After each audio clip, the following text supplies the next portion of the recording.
You're on. All righty. Good morning, friends, and welcome to Kansas City Oasis. My name is Julie Manning, and I will be your hostess and MC for today. Kansas City Oasis is Kansas City's premier alternative to faith-based community. We'd like to welcome everybody for the amazing program we have set up today. I've got to chat with our special guests today, and they are just wonderful. So stay tuned. For those of you who aren't familiar or just love that reminder, Oasis was founded with 5 core values, which you can find on the back of the program you don't have. Sorry, apparently these are old notes. People are more important than belief. Meaning comes through making a difference. Reality is known through reason. Human hands solve human problems. Be accepting and be accepted. Today, Erica McKenzie is the one-woman band. She'll be playing multiple stages of music for us, so make sure you stay tuned for our full program to hear all of Erica's amazing music. Our community moment from our very own Genevieve Nelson will be in the kind of beginning-ish middle of our program. And then towards the end, after our coffee break, Phil Sessions will come and talk to us about his adventures in the world of secular thinking. So we are not going to talk anymore. I'm going to introduce Erica to bring us 2 songs right up at the front. Hi, everybody. I'm so excited to be with y'all today. I'm going to use my loop pedal here. You can't see it down here. Let's do one of my favorite feel-good songs. Nina Simone.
one here. I'm going to reset my loop pedal.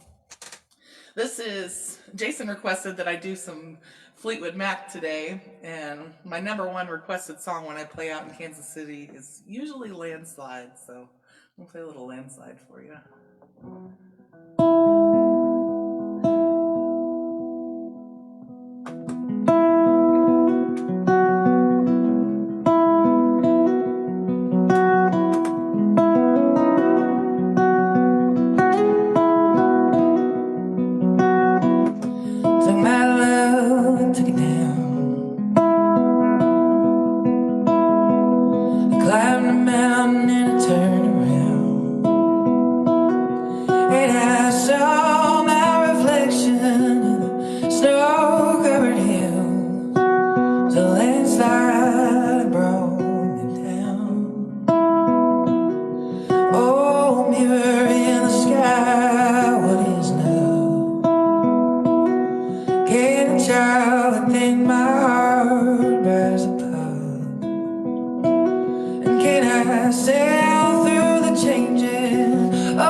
Okay, this might sound really dumb, but now I totally get the whole one-woman band thing, because here it is, like magic. Excellent, amazing. Thank you so much for playing. Guys, stay tuned. Erica's going to play for us more as our program continues. Oh, I just feel like I'm ready for, I don't know, walking with coffee while I enjoy all the beautiful things in the world. I don't know why. It's music. Yay! Yay. Alrighty, coming right along, we are going to move into, hold on, let me check my notes. Oh, announcements. Yay, everybody likes announcements, right? Favorite part. We do have some birthdays in our community. Lindsay Doolittle is November 8th. Andrea Garnecki is November 11th. Cheryl Burstett is November 19th, and Corey Dar is today. So yay, happy birthday to everybody. We love celebrating with you. Please send us wonderful photos of whatever you did today, even if it was just relaxing. Another cool announcement we have a list of our holiday adoptions for Oasis. So Julie Wisman will be posting these on our KC Oasis private page later today. Please remind yourself, make a post-it, set an alarm, whatever you need to do to check those later. We're going to be partnering with Foster Adopt and also Operation Breakthrough this year.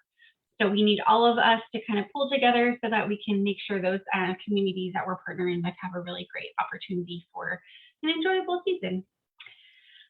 We are going to be moving into community moment time. So for those of you who aren't aware, community moments are our opportunity for somebody from our very own, either Kansas City or Oasis community, to just give us a little bit of information about what makes them them. And today it is Genevieve Nelson. So Genevieve, you may recognize, she's one of our MCs as well. And Genevieve described herself with 3 words that are curious, contemplative, and carefree. And then she gave me this little quote I'm going to read to you as a descriptor. It says, "This item has been repackaged in recyclable, frustration-free packaging because the original box was damaged in transit." So Genevieve, take us away. Hi, everybody. So for my community moment, I wanted to talk about something that happened to me a couple months ago that I thought was super cool, and I thought it was worth sharing. It's a kind of practice that I came to, and I thought I'll just do it in PowerPoint for everybody. So hold on real quick, and I will get it up. Okay, can you guys see this? We are good. Yes, all right. Okay, so yeah, so we're going to talk about some internal things about ourselves today. And I'm jumping off of the guide that we have with being OACians, which is be accepting and be accepted. And while I think we naturally think of that thought as being something external, like I accept you, you accept me, right? But we don't really, I don't think we think about how we can twist that to accept ourselves. And so this is a little bit more of a deeper dive into self-love and practicing that. And so I'd like you to just think about that twist for a minute. Okay, so just as back reference for you, so you know where I'm coming from. So I returned to therapy a couple months ago, and this was a time when I was admitting what still works in my life and assessing what I realistically have for tools. So I knew that there was an issue with, beefing up my life emotionally in a good place, and there was a deficit of that when I got to Kansas City. So I was trying to work on figuring out how to beef that up. So my work so far has been in therapy and using a lot of the tools in my toolkit that I've gained over time. And I would say those are anybody's first, steps towards self-love, because you're trying to take care of yourself. Okay, so while it's awesome to have a toolkit, sometimes maybe the things in your toolkit are energy sucking in moments when you need them not to be. I don't know. So I was thinking about this, how can I stay focused on my progress while weathering emotional mess? And consciously or cognitively, maybe I would be too emotional to figure out how to help myself. But can I keep up my self-love even when I'm distressed? And so I thought on this for a while. This was not just something that came to me, but yeah, I began to think about meta practice, and we're going to talk a little bit about that in a minute. So before we go ahead and do that, I totally would like to practice with you guys, if you would, be willing to. But I should tell you a few things. I am not certified in mindfulness, but I am totally a practitioner.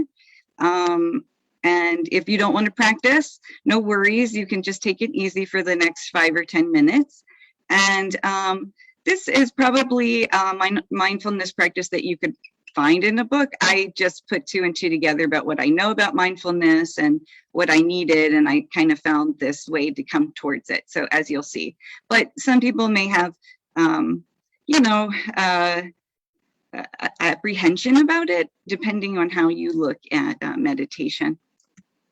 Okay, so to get started, if you'd like to practice with us, The first thing is to keep noise to a minimum when we practice. We're only going to do it for like 5 or 10 minutes, like I said. So make sure that you're muted, and we can start by having everybody or whoever wants to practice closing their eyes. So when you close your eyes, I want you to focus on someone who is easy to love. I want you to stay away from complicated relationships or people that may have died in your life. I want you to pick somebody really easy. Maybe it's a person, maybe it's a pet, but I just want you to spend some time seeing them in your mind. All right, and with your eyes closed and this picture of the person or being you can easily love, try to see them more clearly. Maybe their face or their eyes, or remember a wonderful memory you have had with them. So for right now, I'd like you to just take a few breaths to envision that picture more clearly.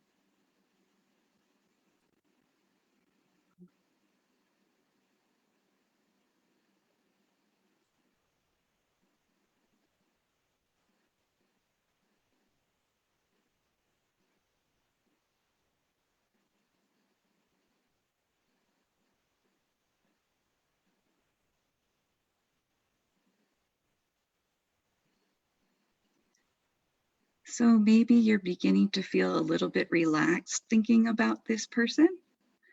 I want you to continue for some more breaths to think about that person for a longer extended time. But as you're thinking on this person, I also want you to take notice of how it makes your body feel. So I'm going to give you like a good minute to think of that loved one and notice your body.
Okay, so maybe you're noticing that you're a little bit more relaxed. You know, thinking about someone you love is easy and it feels good.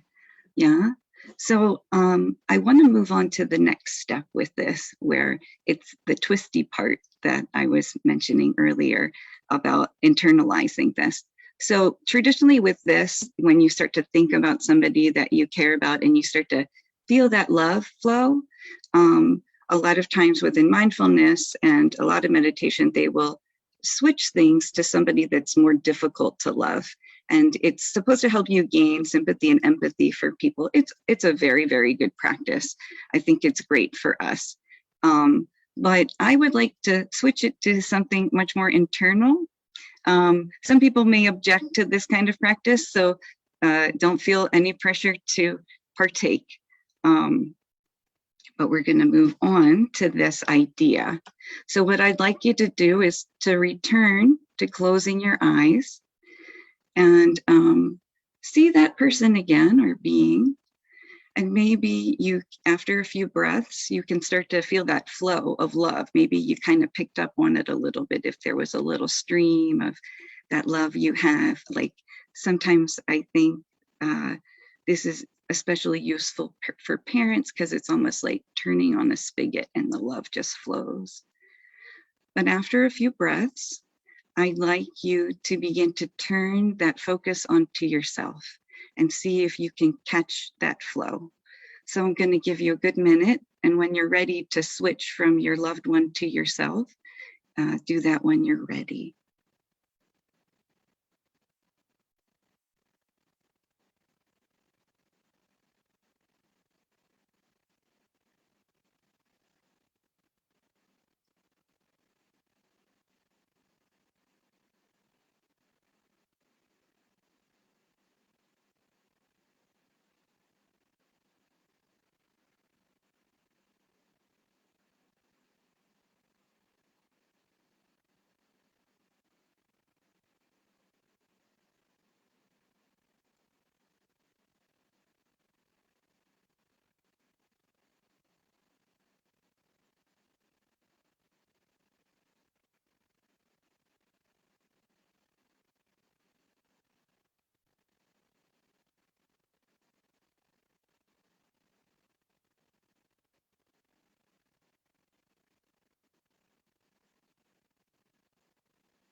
Okay, I'm going to ask you to gently open your eyes. We're going to do a tiny practice, so hopefully it wasn't too jarring for you and maybe actually felt a little bit relaxing. And maybe even you kind of opened your heart a little to yourself in this. So I wanted to talk for a minute about how this practice has really helped me and the effects it's had on myself personally. And that's why I really wanted to share it, is that I noticed right away after just practicing this for a couple of days that my negative self-talk just plummeted. You know, when we have natural moments when we might beat ourselves up in our head, I would be catching myself super quickly and there would be no shame or like bad feelings towards myself. It was like I had been able to lift them and separate them from myself, weirdly enough. So, and I really look at this as a practice for me anyway. It's the essence of practicing the maternal love I have for my daughter towards myself. And while that's a thing that's super cool, I was really surprised at when I started doing this, I wanted to tell my friends oh my gosh, this is so cool. You can actually love yourself as much as you love your kid. And this was so hard. So many people were like, oh my gosh, I can't do that. They were very resistant to it. So I understood, I'm having my own journey and I don't know where they are to a point where they feel like they could, be open to this kind of practice. So, don't worry about that. If you thought, oh, I do not want to do this, that's okay. This is definitely for people though that are, maybe they see this as, oh, this is something I can practice too. So yeah, that's all. Just thought I'd pass that on because I thought it was really cool and it makes me feel awesome. And I hope that you guys can too. So that's all. Awesome. Oh, thank you, Genevieve. I don't know that I've felt that relaxed all morning. It's only what, 11:30. That's great. Yeah, I will definitely have to practice. I'm one of those people that's bad at recognizing long term what yeah, I did a good thing, and then you're just okay, moving on. But just holding on to that love, I think, is a really, really important teaching moment for all of us to remember, not just you. So thank you for sharing that with us. Yeah. We are going to, let me see, Jason, help me here. Are we going to do music now or break now and then more music? I think it's break now. I had to rearrange my screen. Correct. Break now. Break now. Break now.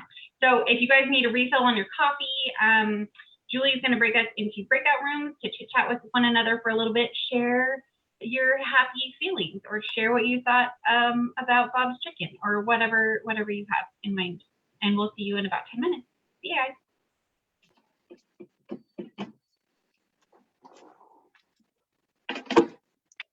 Good morning. Good morning. I have to mute.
All right. I know everybody's coming back slowly.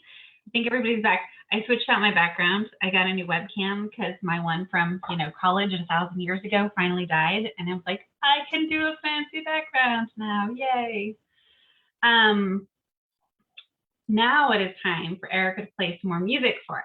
So Erica, please take us away with another music delight, and then we will have Phil talk to us as well.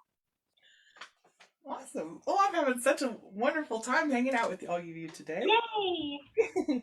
Hopefully I got the sound enabled again all right.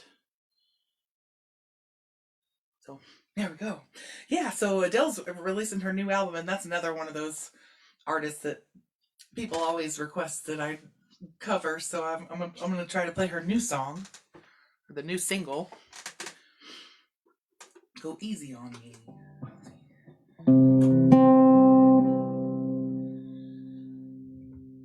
There ain't no gold in this river that I've been washing my hands in forever.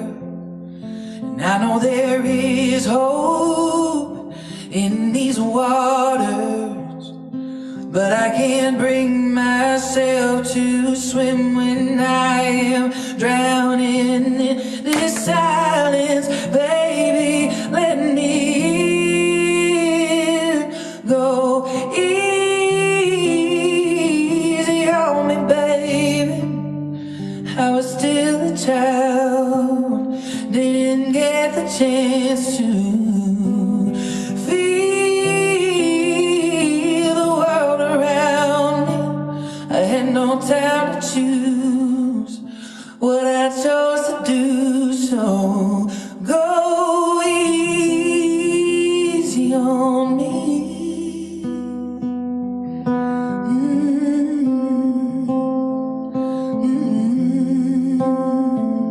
Go easy on me, baby. I was still a child, didn't get the chance to feel the world around me. Oh, I had no time to choose what I chose to do, so go easy on me.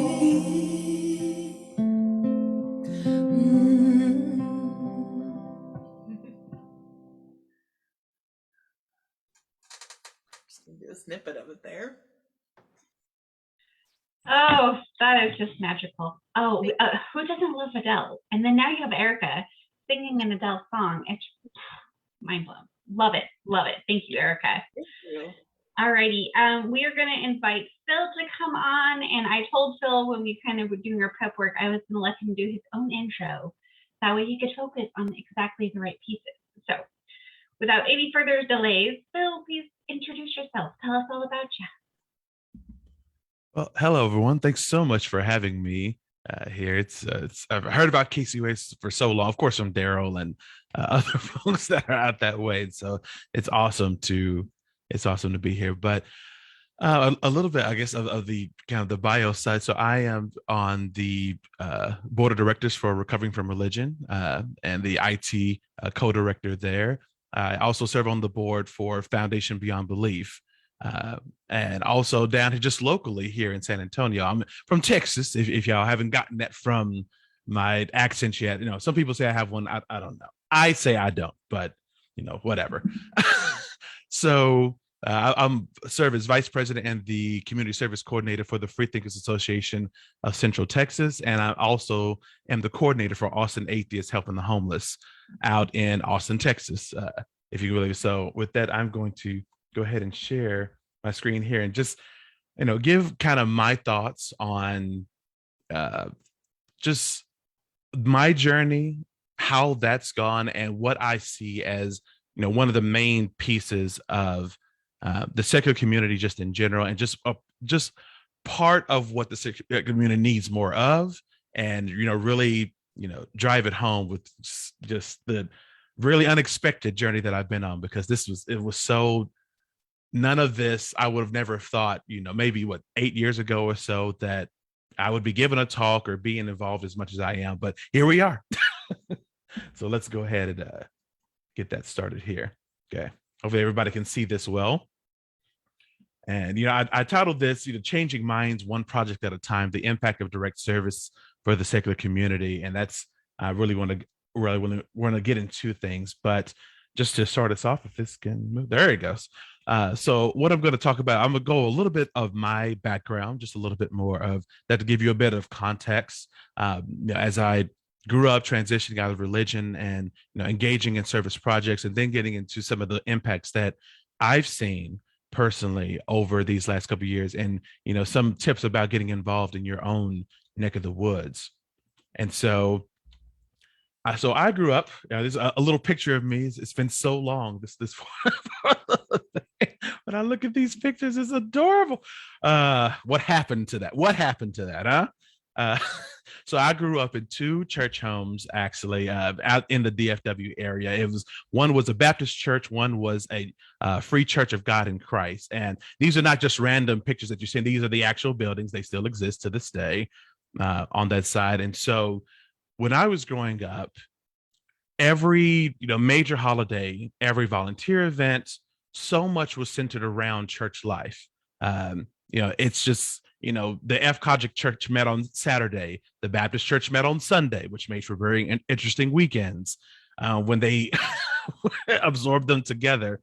But it was a fun time. It was family that was there. Everything was based around that, and so we knew that if we were getting together for some kind of event, it was going to be in one of these two church homes, whether they be to eat, to do volunteer activities or whatever else. It was all centered kind of around that life, and that was just the way I was brought. And that's the way I thought everyone had. Like I guess that's from a child's perspective. You think that your experience is across the board because it's so normal for you to have that kind of experience. And so, but one of the things, I started noticing differences, just talking about how I kind of transitioned. I started noticing differences between these actual two churches. Like the FCOGIC church didn't have a baptismal pool, and the Baptist church, well, that was a big thing. It had a big mural. It was a beautiful mural behind it, like a landscape type of thing. It was a big deal.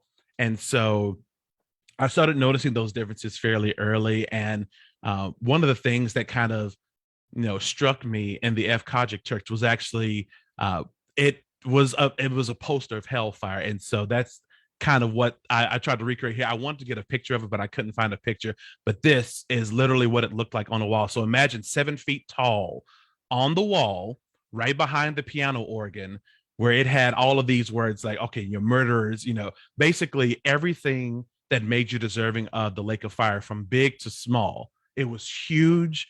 You couldn't avoid it. You saw it day after day as you went to go get something to eat. Boom, it's right there on your right hand side again and again. And it created a lot of inner turmoil for me, because even like where it said liars, because telling little lies, especially when I was younger, I mean, that happened, of course, but passing by this, it was like, oh, well, you're deserving of this place because you told that lie. However little it was, I still remember that effect that it had on me. And particularly when I got to high school and realizing that I was same-sex attracted, that I was gay, and seeing that right there on the wall, for years, my entire upbringing, it instilled a lot of fear in me and some trauma that was there. It was quite a bit. And I had to deal with that because I felt that I couldn't talk to anyone. I couldn't talk to pastor because, the hellfire on the wall. I couldn't talk to family because, well, they also believe like this was the norm. And from my perspective, they believed what was sitting here on this wall of hell that was on, right there in front of our faces. And just so common, no one ever really pointed at it or talked about it, just because it was known, it was there, and that's what it was. And so it really was isolating for me. And I kind of had to burrow a lot of things in myself and try to figure out things by myself, because I didn't feel safe going to either side of the family or talking to any pastor or anything else, just because this was, the way that I looked at it. And so that was a lot that was a lot growing up. But eventually, I was able to get to college. Still kind of keeping a lot of things to myself. I hadn't come out as gay or anything like that as of yet. I just kind of kept it to myself. Still trying to figure out what I was supposed to do because I'm still a believer, but yet I'm deserving of hellfire. So as I got to graduated college, that's my graduation. So these old tidbits. Oh my goodness. But I got to college and I majored in engineering initially. And as I was there, I started interacting with so many different people who had their beliefs were so different from mine, and they believed them wholeheartedly. And so, Hinduism, Buddhism, there were so many different cultures that I was exposed to. And I remember getting invited to a party for one of my coworkers at the time there on campus. And we went there and there was all of these models, like even their food had these religious symbols on them. It was just everywhere. It was just an amazing thing to see. And I started asking about them, who are they? What do they do? That type of thing. And it was coming to that realization and really taking an honest perspective at my own upbringing, where I kind of said, can I really justify myself in believing this? And not to harp on this too long. Let me not harp on this too long, but that's why I really started questioning my own beliefs. And I moved to being spiritual, but not religious. A lot of you might be familiar with that term, where you kind of step away from a particular religious sect, but you still have a belief in God. And I was good with that. I was so good with that. I was like, we're good. I found my spot. I'm gay. I still believe in God. Woo, let's rock and roll. Like, I was just fine with that. But over time, it started fading more and more. I didn't have the urge to go to church. I wanted God on my own terms. And really, taking a look at the history of the Bible, it really, started hitting me that I only believe it because I was brought up with it. I have no other reason to hold on to it. And it was at that point when I understood that I didn't have this belief, not only in the God, but then also the ramifications that come with that. And that means no belief in an afterlife, that type of things. And that's where, there's no pearly gates, awaiting me, or, the family that you're supposed to see again afterwards. If that was the case, it really helped me understand and get some perspective on my life, that this is the one life that I have, that I only have this small amount of time on this planet to do something, to engage with others, to laugh, to love, to have an impact out there on the world. And so it was actually through this loss of belief that, gave rise to my wanting to engage with the community on just a humanistic basis and actually go out there. But the problem was, all of those events for my upbringing, they were tied to the church. And so I didn't know of a home that I could go to, of a group of people that might be out there that I could do the kind of work that I wanted to, with that kind of service work and getting out there into the community, because I was so insulated to that being a church activity. That's religious territory, that type of thing. And so as I started looking around and finding groups in the Texas area, in San Antonio and Austin in particular, that's where I started, developing that humanistic, that philanthropic type of thing. Because when I looked at groups, there were several groups that were out there, but some of the community service was not to the level that I wanted. I wanted to do more. And so I ended up putting myself out there, volunteering to be that person that could help coordinate that. And it started small. I had no idea what I was doing. I'm trying to just find things and not screw up along the way, that type of thing. But, over the years, it's added up to be so much, just because I kept with it and I wanted to kind of keep that going. And so, as time has gone on, the amount of projects in both cities has been an incredible journey. Like, to know that there are people that wanted to help but didn't know how, to be the person that kind of organizes these projects and puts them out there for the membership, and they actually want to do so. People that actually want to do so, they just needed the opportunity to do so. They needed the opportunity to actually go out there and to have that impact and actually enjoy themselves. And for me, that's one of the biggest thrills that I get, is seeing folks go out there, not only going out to aid the community directly, but also to get more people involved and to be encouraged by them wanting to come back, to them wanting to do more. But just kind of give you an idea of those service projects. So there's this is from the Austin tree folks, where we went out to go plant trees next to rivers and streams to repopulate that area and re-greenify parts of Austin. And San Antonio has something similar with the San Antonio River Authority that we will be involved in.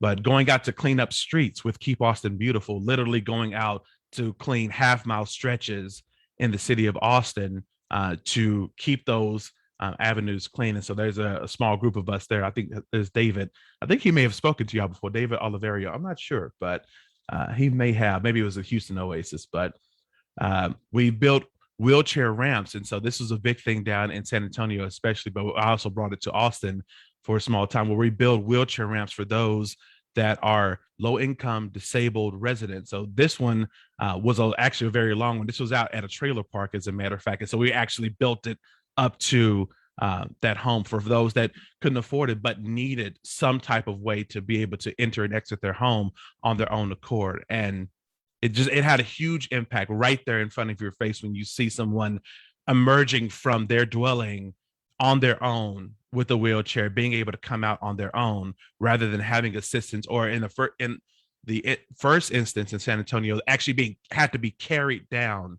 the steps by her husband at the time in order to get in and out of the house. And so other things are like the food bank here in San Antonio and also in Austin at the Central Texas Food Bank. There's Chelsea and her little one there from our group. This is from Haven for Hope, actually. So in San Antonio, there's it's called the Homeless Transformational Complex. And so it's a one-stop shop, a permanent supportive housing environment where people can live. They receive all their meals there, all the job training, school buses come by to take the kids out, but they go through thousands of meals per day.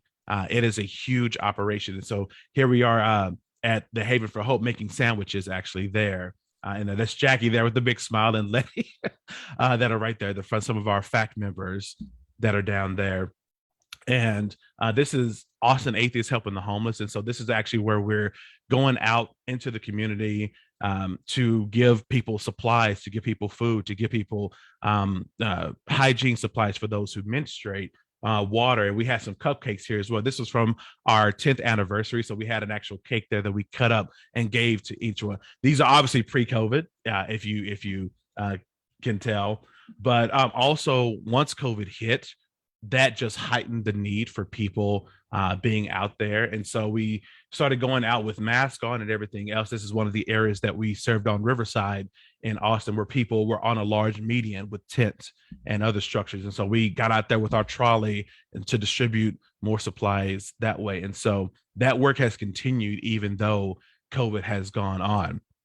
And so, but those impacts, we have so many interactions with people, and it's amazing to see the change of how people were like, because we have so the shirt that you see there in the bottom left, the Austin Atheists Helping Homeless. So people know what that word is, and they see it, and you may have some confusion at first, and maybe they're curious, but we've had a lot of good reactions over time. At first, people were hesitant to come up. We've had people skip our line entirely because of it, but most people understand where we are, understand what we're about, that we're not proselytizing, we're there wanting to help. This is just the name of our group. And, it helps to change those minds a little bit regarding, those preconceived notions about what they think non-belief is and what non-believers actually do, because we are valuable members of our community. We are, valuable members of this society. We contribute, we make impacts in the world. And that's what I really want to amplify. But not all reactions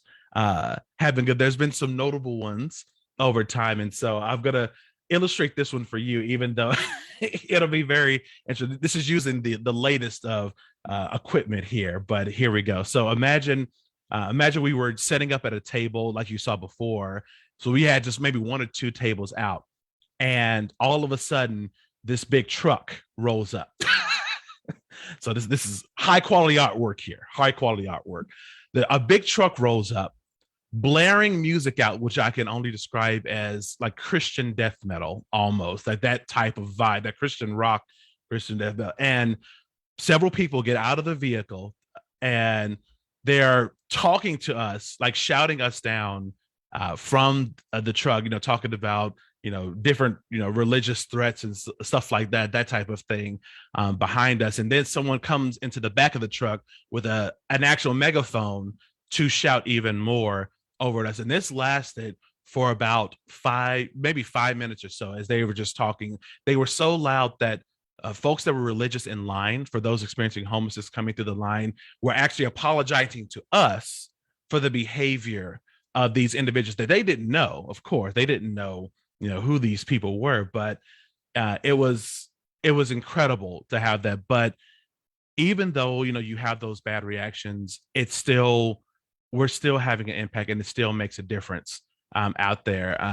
One of the screens at the food bank, like this is one of the screens from the food bank. Once we arrived there, it slowly but surely, our presence, being a constant presence, being, out there helping the community, you can have that small effect. And so at the end of every food bank activity, they go over like your numbers. So they'll say, oh, you helped to put together 10,000 pounds of food, and so, you can understand what your impact was over your shift. And so I'm paraphrasing from one of the young ladies who was leading that effort. But she said, thank you, thank you all for coming out to help. And she added this tidbit, which is the first time that we've heard it there, that regardless of where you come from or your different beliefs, if any, we all can come together to help others.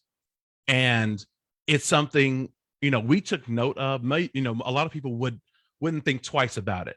But the fact that she put in that if any, while including us, because there were other religious groups, there were other groups that were there. They were religious. Some were just, corporate groups or other kind of nonprofit entities. But, to include that reference, to include us as non-believers in the mix of that when she didn't have to, that was a big thing that we saw in there. Like it was pretty incredible, like to actually just hear, because we heard it and it was just like, it's like you really felt that she was trying and understanding, and we appreciated hearing that. And for those religious groups, that may be the first time that they've heard that reference to, people not believing in that way, because we were there as Free Thinkers Association of Central Texas. Some of us had on shirts and everything else. And it was amazing to be included in that conversation that typically doesn't include references to those that are non-religious in those spaces. And so, one of the things, it was KView. There was a picture that was taken of us. That was me and my hair. I can't believe my hair looked like that. But there we were. But they took a picture of us out there as a part of their story regarding groups that were outside helping with those experiencing homelessness in Austin. And to be included in that piece was a huge thing, and not just included from the periphery, but to actually capture. And they wanted specifically to capture the name of the shirt, and it took the time to do that. And that was a huge thing. I have this posted up on the page somewhere, just be like, oh my goodness, like this, this is really happening. It's small changes over time. Going out to help the community is a huge thing, and that's what I advocate for so much. But for the context of the secular community, we have so many, there's YouTube, like there's so many different avenues that people talk about being secular, non-religious, what have you. But I really think that community service and direct service in particular is one that's overlooked to a degree. Like there's a lot of people doing it, but the emphasis on it, I think could use a lot more, because it's not only helping people, because from the humanist perspective, we only have this one life, as I mentioned before, and the people that we're helping also have this one life. So what can we do to have an impact, to make that change as much as we can? But it's also, as a side effect, helping to change some of those minds of what the people's preconceived notion of what an atheist is, what we believe, what we stand for, what we actually contribute to society, that we're actually, like, we're growing in numbers. And I think there was a recent poll talking about the growth of the nuns, but it's also having a place for those nuns to go, to be a part of the community, to contribute, to give back in this way. KC Oasis helps to fill some of that by providing this space here, every Sunday for people to come and kind of fellowship together, talk to one another, have that community.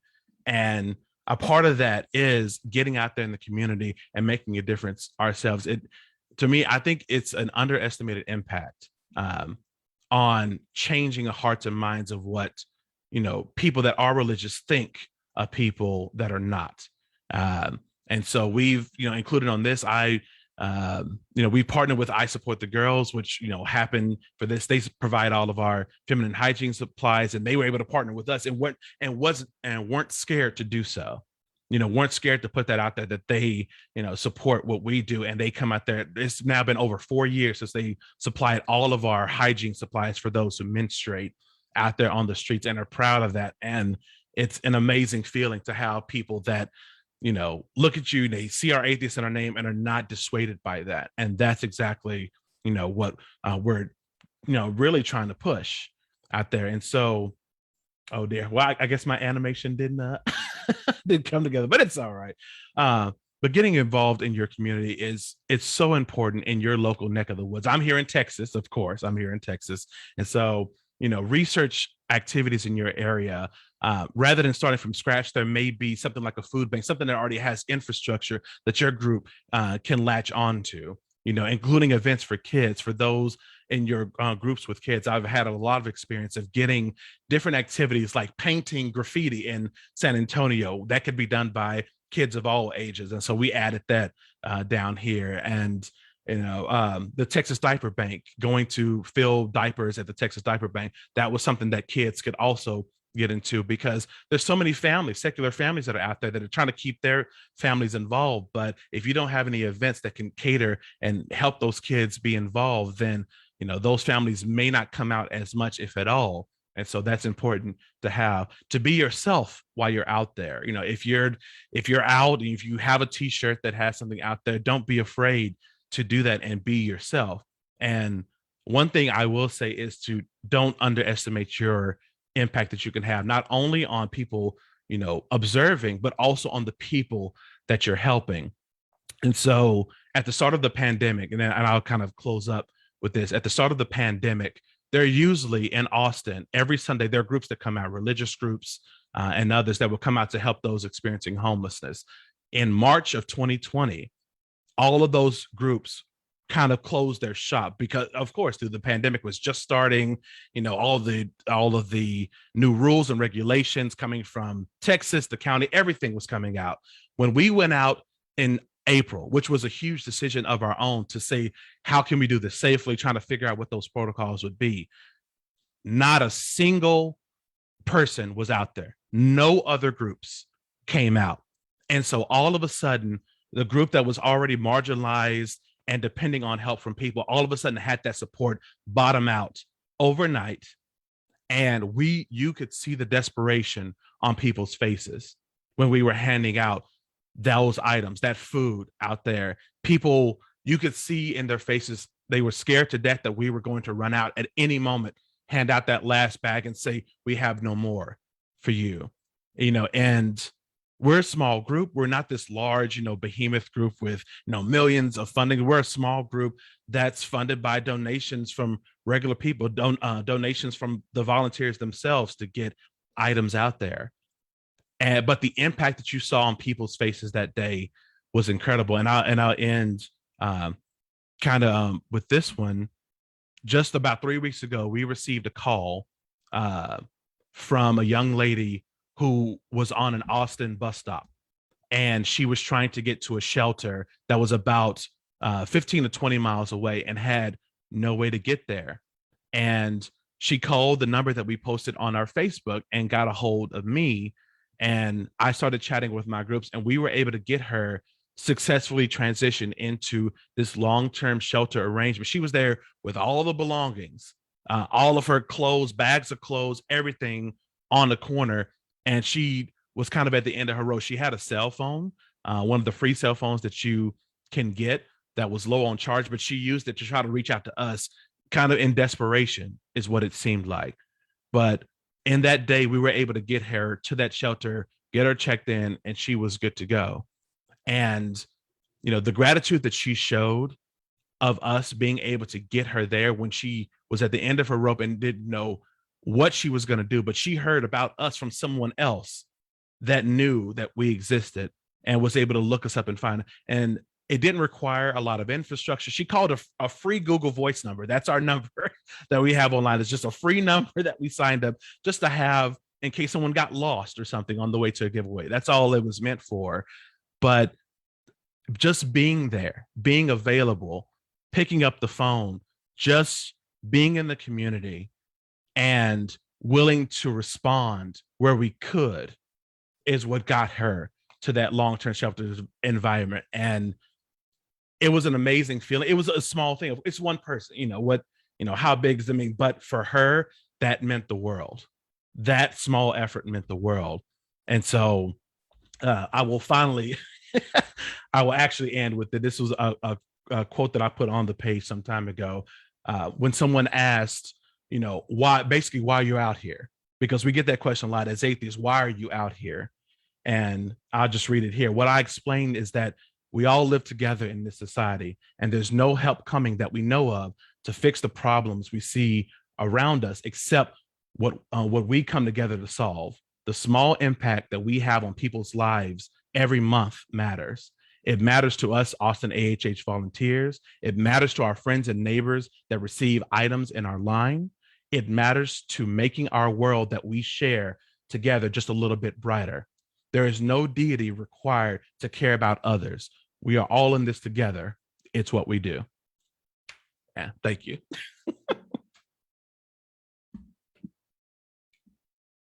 All right, amazing. And thank you for sharing. What a cool story. Holy cow, this is so great. And I love seeing those pictures that you brought of, those events with the people at the tables and the cool shot of your shirt, like today in profile. So thank you so much for serving, especially your community in Texas, but then also coming here to kind of inspire and remind us like, hey, this stuff matters. This makes an impact. And I mean, even I think, like you said, don't underestimate your contributions or your impact. So somebody, even like me, who's got we talked about this, I have a little small box. I have to keep my brain in that box or else I get really stressed and anxious and I can't function. But if you said, Julie, if you want to come to an event, it'll be just a couple hours. And I'd be like, yeah, can I bring my kids? That'll be fun. And I think, I'll get to a couple of questions here that Sarah said. Sometimes like you said, you meet those people, you make those connections, and it opens your world in a different way than, sitting at home and binge watching Ted Lasso. Excellent. So and there's a couple of those questions here. But again, just thank you for sharing. This is a really cool thing for us to all just remember, especially these cold winter months. There's people out there who don't have nice homes to stay home in. They're like too tent. So Sarah had asked, how do you keep your volunteer numbers? We've had difficulty getting people to volunteer at events. Yeah, so, oh goodness, going way back in the day. So I remember years ago, we had one table, a single table, two people behind it, and that was it. We had some bananas that I bought from Sam's and some oranges and, some tuba, and it was just a couple of us. And it was a real little bit, but it was one of those things where it was like, okay, how can we get the word out more effectively? How can we do this? It can't just be just us. It can't just be, once one or two working a table. And so we had to get a little inventive. We contacted local groups that may have been interested in it, not to say like, can you donate, but to say, hey, we have this event that's already established. Here's the link to the Facebook event. If any one of your members might be interested in coming out, don't worry about bringing anything, but this is just to help work the table, stuff like that, to try to, coordinate and network a little bit with local groups. We ended up breaking down. I remember placing my first Facebook ad for the first time ever in life, which was weird because I did not know how that works. But I put it on the cheapest that you can do, which is $1 a day, the absolute bare minimum. And I targeted just the area that I was looking at. So that was maybe about a 15-mile radius with interest of humanism, secularism, like very much targeting folks, because there are people that may be out there that are not a part of any community. And that's what we found a lot. They're not plugged in anywhere. They're not necessarily consuming, podcasts or something like that, they would hear about you on. And so it was a shot in the dark. Long story short, it was just a shot in the dark to try to start, something. And we put out there, we had a few people that, clicked that were interested and nothing else. And I was like, okay, well, fine. I mean, what can you do? So we tried again next month. We got, I think, 3 volunteers the second month. We tried advertising for maybe 2 weeks. So $14 because, I don't have money like that. So $14, that's what you got, bare minimum. We got volunteers that we still have around to this day because of that. They were not plugged in. It was the same, what I just said. They were not plugged in. They wouldn't have heard it necessarily from anyone else, but it just so happened to match their interest. They were in the right area and they saw it. And it was an event that was right there where it was just, hey, do you want to show up? And they did. And they liked what they saw. And so they came back and then brought like, hey, what can I bring? Okay, bring, some oranges next time if you feel so inclined, or soft granola bars. If you want to pick up some of those. We serve about 50 people, back at that time. Whew, we've gone a long way since then, 300 or so now. Yeah, that's amazing. But it was starting small in that way. So I would say networking with people around. And if you can't find folks, or, if it's, having trouble, I encourage a very, very targeted, Facebook ad, that lowest budget possible. But if you target it effectively, that $1 a day can still hit enough people where it may get a little bit of interest. You'll have a lot of duds, people that never show up, people that click going and never, it is what it is. But you might have a few gems, and it's from that. We haven't had to advertise in years because those people told folks in their community, hey, do you have some clothes? I'm going to this event where we're giving out those clothes to those experiencing homelessness. And then they inquire more about how do I get better involved? And it kind of spread organically that way. So don't be discouraged. Try those different venues, and it takes time.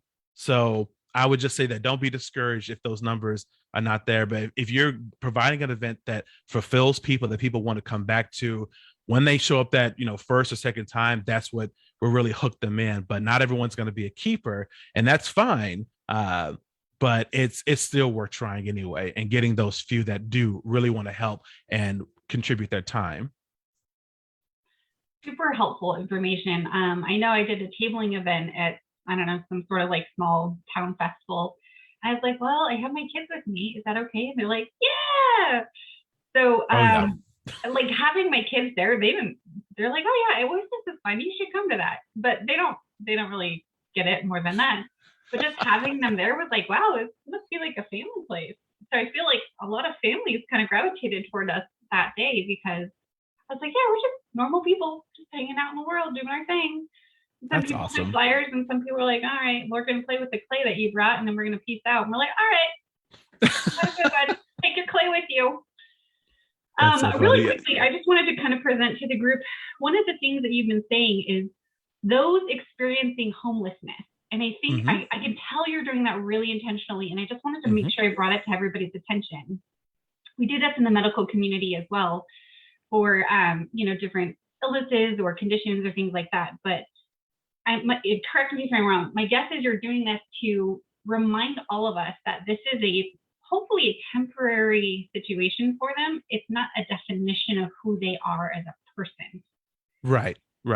That's one of the biggest things. And that came, that wording came from those that we serve themselves, on how they describe themselves. And so that's changed a lot. So, using the frames homeless people, puts a very, it puts a lot of onus on them to say, this is what they are. These are home. Like you may not understand or notice that's the connotation that it can have, but folks around you that are experiencing homelessness, they recognize that. And that's something that was brought to my attention, years and years ago.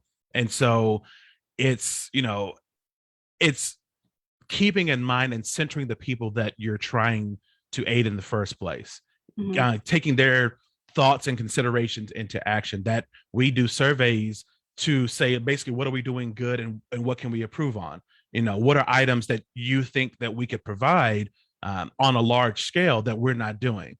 Getting that community involvement, because it's not you just coming down from on high to say, yes, sure, you go here are the things that I think that you need. But it's also involving the community to say that we're here to help you in the best way we can. Help us to do so. Let us know what we can do. And that includes your language and how you talk about these issues with other people, because that makes a difference in how that perception can lead down the line. It really makes a difference to both the people you serve and other people that hear what you're saying and how you're referring to individuals, our clients, our friends and neighbors, however you want to describe it. It makes a difference. Right. And definitely. And I would think of, I'm looking for a volunteer opportunity. I want to associate myself with people who are kind and respectful of the temporary situation of people they're serving, rather than like, they have a big group, I guess I'll go there. But that matters, the understanding the way that people are being treated, especially in these situations. We're not there just to give out stuff. We're there to make a difference in their hearts and minds as well. So I think that's great. I did want to get to another question that David had. He said, during events, do you experience pushback from established religious charities? So at first, there was curiosity, especially when we started growing in size. And so we went from one table to about 17 tables of stuff. And when you have this large amount of people, we have these shirts. I'm wearing one here, the Austin Atheists Helping the Homeless, that was actually provided by Foundation Beyond Belief. So we're able to give them out to our volunteers to have that on there. And so once the recognition grew, we started getting some looks. It's typically not the big groups themselves. It'll be like one or two members that will come over to pray over us. That happened last month where somebody came over and it was like, I'm going to pray for y'all. And so he said a prayer very loudly and boisterously, on the margins of our giveaway line as it was going through downtown Austin. And he also came up with the question of, why even have atheists in the name? If you don't believe anything, why have it in your name? And, it's a practice in cordiality. It's you get better at that as time moves on. But internally, I was thinking, well, because of people like you, like literally what you're doing is literally why that name stays there, because there's still a preconceived notion and stigma that, got him to the point to where he felt entitled and incumbent to come over to disturb people that were minding their own business. People we were giving out supplies. We were giving out 31-day bus passes, which is absolutely huge out there, out on the street. It's huge, huge, huge. So people were happy and they were going through the line. No one was having any issues, but you still felt it was incumbent upon you to come here. That's what I wanted to say. Like that was in my internal, dialogues. That was happening. Right. But not so much anymore. Like we're seeing more as a partner now. And that's what we've kind of worked to help. So we are atheists. They know that, but we've had people years ago that they ran out of soap and toilet tissue in their porta potty that they bring there on site. And they felt comfortable coming over to us to say, hey, do you have extra? And we're like, yeah, we have all of that. And we gave them a huge supply to make sure they can last for the next couple of hours for people that needed to use the restroom on site, because there were no porta potties. There's no public restrooms around. That's a whole other issue. Whew. We can get into it, but that's a whole thing. Well, such helpful insight. And, that, like you said, cordiality, that's tough.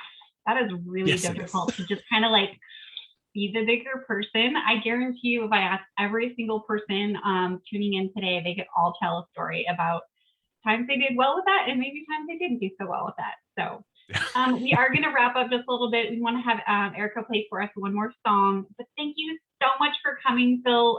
Please keep us in the loop. Send those explain the brag photos of, hey, here's what our group did this week. We want to, commend you. We want to celebrate with you. We want to encourage you however we can. So make sure you're tuned into that Kansas City Oasis private page. We always love updates on what your communities are up to. So don't be shy. All right, awesome. All right, thanks so much for having me. A virtual round of applause. Thanks, Phil, for coming. And I appreciate all the questions too. There's more. Sorry, Phil, you can answer them later. But Erica, we're going to have you come back on to play another song for us as we get ready to wrap up. Hey, everyone. It's been such a pleasure. This song is an original tune called Hug City.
All the signs agree.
gosh, I love how you just like layer and loop and oh, so pretty. Awesome. Guys, thank you so much for coming to join us today. I do want to remind you that we know we have lots of programs going on throughout the winter holidays, but Oasis is a 501c3. We still need your donation dollars to help support our organization, to bring you amazing presenters like Erica and Phil, and making sure that we can all share these cool ideas with each other each and every single Sunday. Your hands can solve our human problems by making this that creative space for our secular community to grow and flourish. We do love those recurring donations. So if you're willing to help, even if it's just a couple dollars, you can go to Simple Give on our website, kcoasis.org, and set up your recurring donation. You can also text to give 816-839-7656 or go to kcoasis.org/donate.